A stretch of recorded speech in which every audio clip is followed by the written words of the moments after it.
Hello, this is one of the lectures of the Dr. Alphonse Roux Obstetrics and Gynecology Academy Online lectures.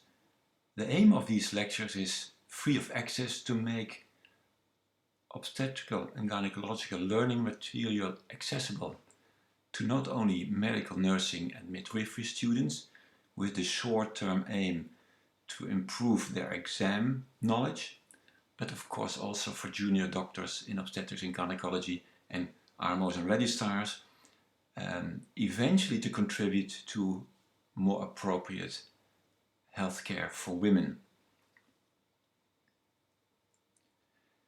Today's lecture is about early pregnancy. Here we see a picture of the human ovum, which is just fertilized and in a 4-cell stage.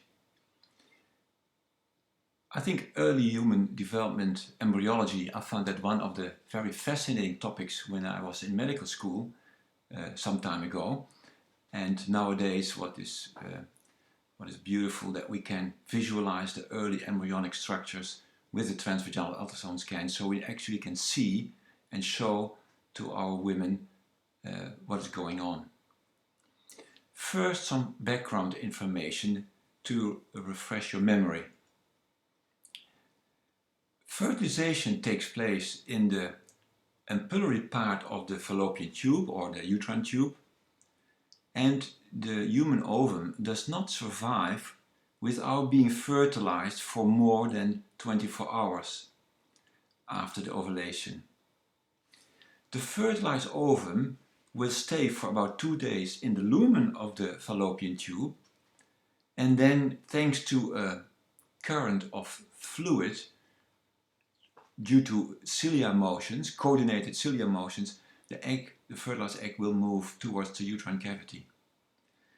The morula arrives at the uterine cavity and then hopefully encounters a secretory endometrium, which has been prepared for this by the progesterone activity in particular of the ovary, and this bathes the embryo in nutrients.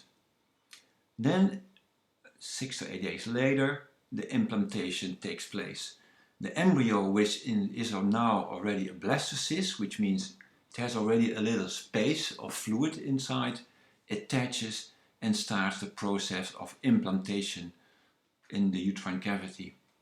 There is where the trophoblast, the interface between the trophoblast of the embryo and the maternal blood will take place. Here we see a human ovum which is no more than 0.1 millimeters in diameter, so it's not visible with the naked human eye. Here a diagram of the process we just described. In the middle the ovary, here the fallopian tube, and the right hand side the uterus. Ovulation takes place, fertilization takes place, the fertilized ovum starts dividing, arrives at the uterine cavity, is now already called a blastocyst, and here is where the blastocyst, where the nidation or the implantation takes place. A beautiful color picture of the implantation. We see here the embryo, the yellow embryo, and in the background the maternal secretory endometrium, where the embryo had where the blastocyst has just attached. Early pregnancy, one of the hallmarks of early pregnancy is that the syncytiotrophoblasts of the primitive placenta produces beta hCG. So at a very early stage already beta hCG is present. But an important function of beta hCG is to maintain the production of progesterone and estradiol by the corpus luteum in the ovary. Of note is that the chemical structure, it's a bipeptide and it's almost identical to luteinizing hormone, which is released by the anterior pituitary gland, as you know. Now, this was the introduction, the refresher. The early pregnancy lectures will be 3. First, the lecture, which will follow here immediately, is the normal early pregnancy lecture. Then we discuss the less favorable outcomes when there's early pregnancy loss. Lecture 2 will deal with miscarriage. And lecture 3 will focus on ectopic pregnancy and gestational trophoblastic disease.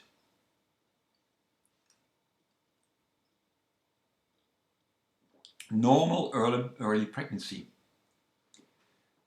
All these lectures I will use the same sequence. We will describe common symptoms, what findings are typical at examination, what about investigations such as beta hCG, what about ultrasound scan, and the management of a normal early pregnancy. Symptoms.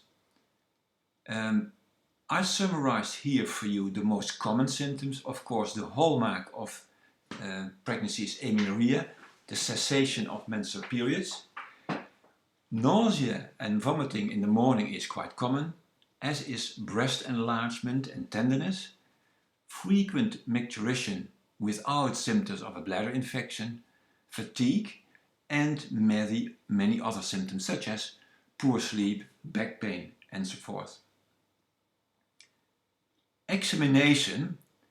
At bimanual examination, the practiced fingers could feel an enlarged uterus, and interesting, in the past, for instance, at a gestational age of 8 to 10 weeks, the uterus would be described as having the size of an orange. Of course, I have two comments to make. How big is an orange? And we know that the bimanual examination is not very reliable. But sometimes when you don't have ultrasound scan, that's the only tool the physician, the doctor might have. Nowadays, we in Australia, we do ultrasound scans to confirm the early pregnancy. Rule of thumb is, by the way, at roughly 12 weeks of gestation, the uterine fundus is just palpable at the symphysis pubis, if at least this lady had a uterus without any fibroids, for instance. So bimanual examination is not routinely done to confirm the gestational age. It's replaced by ultrasound scan. Beta hCG and gestational age. We see here on the vertical axis the beta hCG level in international units per milliliters, and on the horizontal axis the gestational age in weeks. And of note is that the beta hCG increases very steeply and quickly at an early gestational age, then peaks at around 10 to 11 weeks and then drops off again. This early rise and quick rise of beta hCG we will discuss later when we discuss the 48-hour rule. When we look at the absolute value of the serum beta hCG levels over time, we see on the left hand side the gestational age in weeks, and the column on the right hand side the range of beta hCG levels. For instance, at 6 weeks the beta hCG could range between more than 1,000 up to 56,000. So it means that the absolute value of the beta hCG is not capable to tell me how far the pregnancy is along. So beta hCG levels should not be used to determine the gestational age. There is an exception to this rule if the beta hCG levels are well above this range. That raises the suspicion of gestational trophoblastic disease, as we will discuss in the third lecture of this series. So, serial beta hCG is not useful to determine the gestational age or to calculate the due date. The ultrasound scan will be much more helpful in this regard. The so-called beta hCG 48-hour rule. In early gestation, so 5 to 6 weeks, the beta hCG doubles in 48 hours. Officially, it's more refined. The beta hCG increases by more than 66%. But as you know, gynecologists and obstetricians are not very good at maths. That's why they use the rule of thumb doubles. If the beta-hCG increases by more than 60%, 66% in a 48-hour interval, that points at a viable pregnancy. It's useful in very early pregnancy only if the ultrasound scan is not yet conclusive. What is proof of viability? Yes, an embryo with positive heartbeat. That's the definitive proof.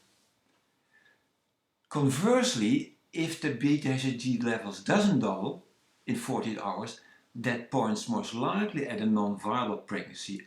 That means either a miscarriage or an ectopic pregnancy, but it's not conclusive. So apply this 48-hour rule with some doubt. It's not black and white. Transvaginal ultrasound scan.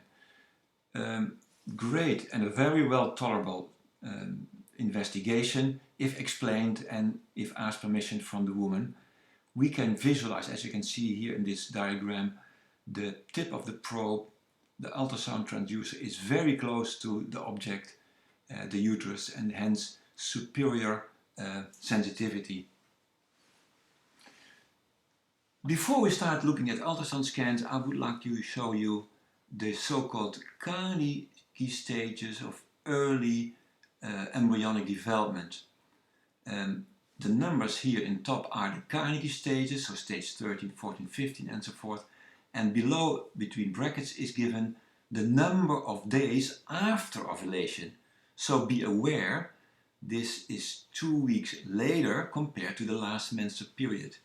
But we can see here, by the way, this collection is visible in Washington DC in a museum, and it is derived from abortion miscarriage material. So we see the human development in between 28 days and 56 days, and what an enormous difference a few days make. Ultrasound scan. I'll show you from 4 weeks onwards what we should be able to see with an ultrasound scan if we're dealing with a viable, normal intrauterine pregnancy. At 4 weeks we can visualize the gestational sac, which is about 2 to 3 millimeters. And from now on, that's an important rule of thumb, the gestational sac will grow with 1 millimeter a day. 1 week later, the sac has increased to 5 millimeters, and within that gestational sac we see a small structure, an anechoic structure, which is called the yolk sac, which measures roughly 3 to 8 millimeters. Be aware, this is the first sign, the yolk sac is the first sign of an intrauterine pregnancy, because the yolk sac is part of the embryo. At 6 weeks, the sac has doubled, embryo is visible, roughly 2 to 3 millimeters, and that's what we call the fetal pole. And with a little bit of luck, cardiac activity can be visualized. 7 weeks, sac has doubled once more. Embryo is 11 to 16 millimeters, head and trunk are visible. 8 weeks, 25 millimeters gestational sac, embryo 18 to 20 millimeters, and we can see the head size is roughly the same size as the yolk sac. 1 week later, same story.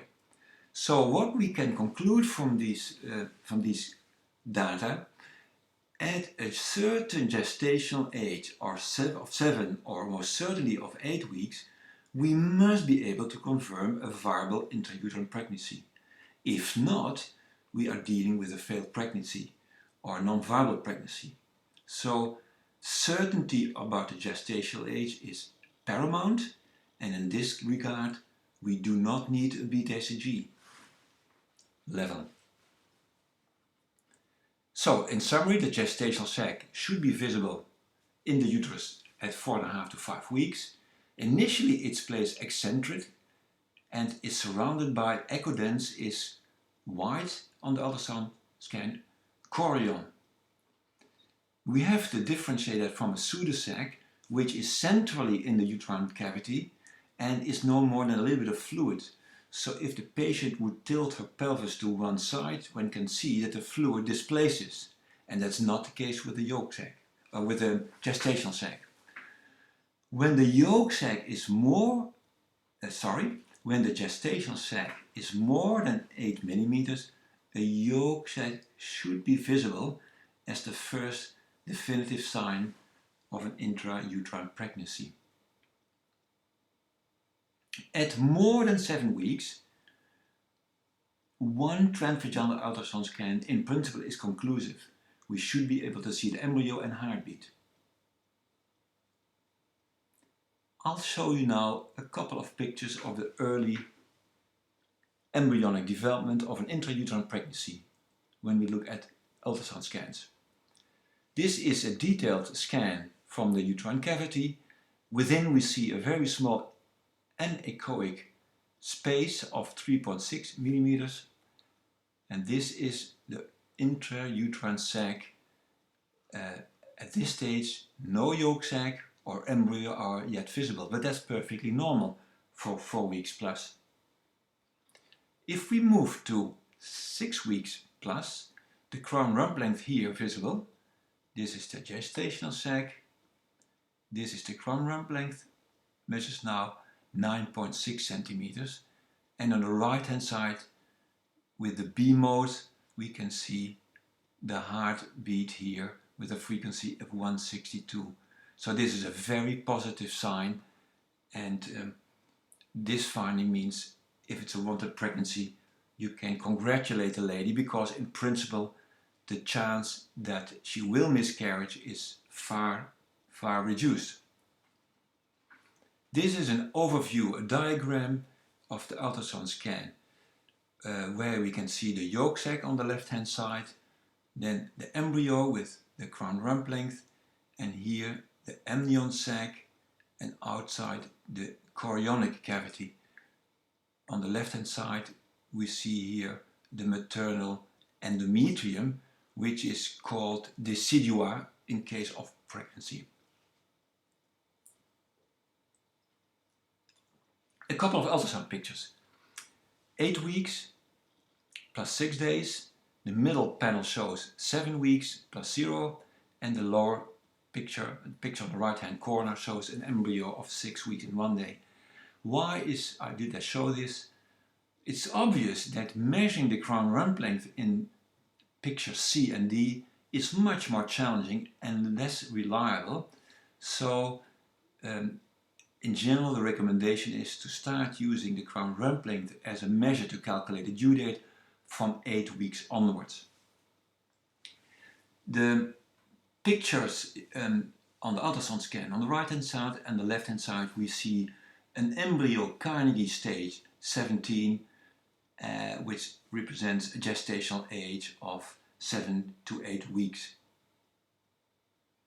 I'll show you a few more pictures now at 9 weeks and 5 days. The crown rump length has increased to roughly 2.9 centimeters, and what is of course not visible here, but this was a case of a viral intrauterine pregnancy because the heartbeat was clearly visible and had a normal frequency. This is the comparable picture derived from miscarriage material. You see how well the ultrasound scan above presents the real situation below. At 12 weeks we see here an embryo with a crown rump length of 6 centimeters. It's very reliable to measure the crown rump length and hence ideal to date the pregnancy. This is a picture which we would use as well to measure the nuchal translucency as part of the screening for trisomia 21. What is now the management of when we come to the conclusion that we're dealing with a viable intrauterine pregnancy? I think explain and reassurance is important, and if the pregnancy is planned and wanted, a sincere congratulation is quite beautiful to share with a woman. Discuss lifestyle factors, arrange antenatal care, or what we do in South Australia, a so-called triage visit, where a full history is taken and all the screening bloods and urine are being arranged as the first visit to an antenatal clinic. I trust the information of the early pregnancy physiology has been somewhat beneficial.